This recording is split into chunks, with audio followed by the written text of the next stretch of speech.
अस्सलाम वालेकुम वरहमतुल्लाहि वबरकातुहू। उम्मीद है नाजरीन आप खैरियत से होंगे। Light of education Sajid Abbasi के साथ आपकी खिदमत में हाजिर हूँ और आपको खुशआमदीद कहते हैं। आज हम ASDOs या ADOs मेल का जो पेपर हुआ था elementary and secondary education department KPK में, और उसके ऊपर बात करेंगे।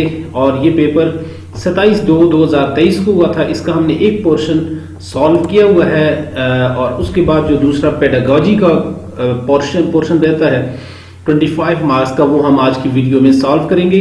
इससे पहले इंग्लिश वाला जो पोर्शन है, इंग्लिश और जनरल साइंस और एवरीडे साइंस और बाकी जो कुछ चीज़ें पहले 20 क्वेश्चन में थी वो हमने सॉल्व की। आज 21 से स्टार्ट करते हैं। अगर आपको नहीं पता कि इसका सिलेबस क्या होता है ASDOs का, तो आप वो पहले वाली वीडियो देख सकते हैं, उसमें सारी डिटेल मौजूद है।